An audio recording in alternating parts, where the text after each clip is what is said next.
I was thinking recently how our art speaks to us, or I know certainly my art speaks to me.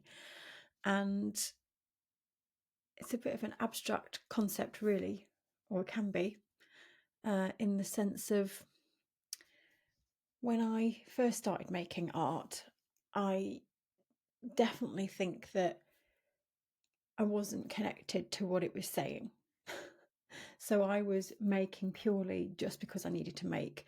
I was at a point in my life where I had been diagnosed with dyslexia and ADHD, and I was struggling with mental health and struggling with the diagnosis of both of those, and really needed an outlet where I could let go of my thoughts, but also develop a skill. So I was really interested in learning about how to apply myself to art and what I've learned over the years. So my friend Sharon and I, we have this kind of code with each other when we meet up. And Sharon will say to me, "Are you on send or are you on receive?" And if I'm on send, it means I have things I want to say and I kind of want to get them off my chest. I'm not ready to listen. I've got stuff I need to say. If I'm on receive, it means I'm here for you. I can sit and I can listen. And we kind of check in with each other. Like, I'm on send, are you on receive? And it's such a really beautiful way of being with someone else, and rather than just talking at someone, kind of just taking a minute to go, are you ready for this? Are you ready to hear me? And this send and receive thing, I was just thinking this morning how my own art and creativity has been very much like that. And at the very beginning, it was about send, me sending, me just, I had stuff in me and I was sending it out through art. That's how it felt for me at the beginning. Just making and releasing. And then there became a point, and I think it was when I started art school, actually, when I look back now, that I then started to do send and receive with the art making process. I started to then actually contemplate the art, review it, and actually reflect on what it was saying back to me. And especially looking back at art that I'd made previously when I wasn't on receive and I was just on send.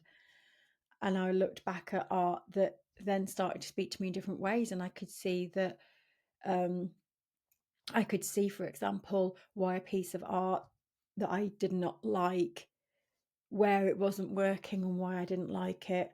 I started to see patterns in my work where I noticed, like, literal patterns. Like I would create things that had sequential marks, or dots, and I would notice the mark making being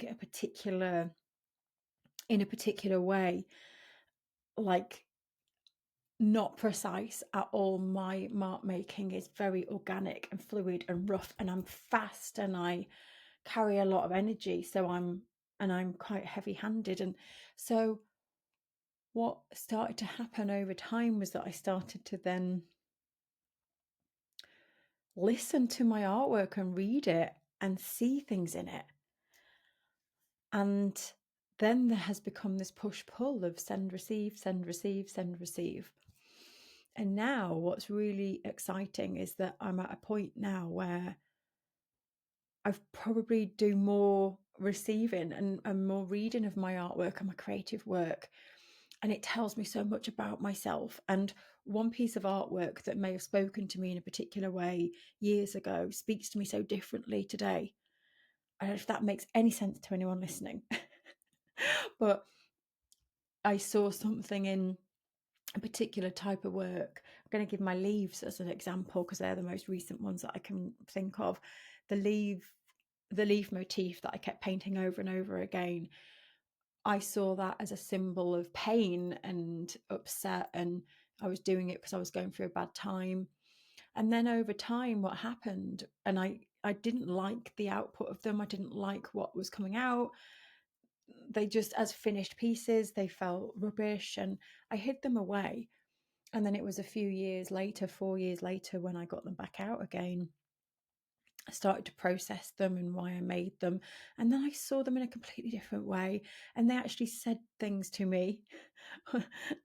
They actually say to me, you were strong and you used this process to get through a really bad time. And now those drawings show me hope and strength and resilience. And they, yes, were born from a place of pain, but now I see them in a different way. And now I see them as they didn't have to be finished, polished pieces. They were a process, and they are beautiful just the way they are because they express a moment in time where I was grappling with something. It wasn't about making it look a certain way and getting all the balance right. It was not about that. It was about just pouring out my heart on that paper at that point. And now I have such an appreciation for them, and I've actually turned them into bookmarks and turned them into something else. And I find this fascinating about the creative process, that we can learn so much by taking a moment to look back at our creations and whatever we create, our art, books, even the courses that I've created over time say so much about me as a person. They say what I was trying to articulate at that point. When I've created a course or a program, sometimes those courses and programs have actually been for myself. I've actually felt like I needed to understand this topic, and I needed to be able to articulate it and express it in a way so that I could grasp it. That was definitely my 7 Key program that I created, was definitely for a lot for myself. I was trying to really get my head around how this all fits together. And then other courses have definitely been in response to what other people have requested or have struggled with, and I realize that I have the answers inside, and I can turn that into a program and go through this creative process of how to pull that together. I remember doing a lesson inside my membership on how to utilize social media, and it was when the pandemic hit, and it was and it's still relevant today, this whole series of how to really fine tune what it is that you do and how to use social media to attract attention, and it's still relevant today. And that piece of work came out of me in a really creative way, in that I had to really think about the sequence and think about how to visually represent what I was talking about.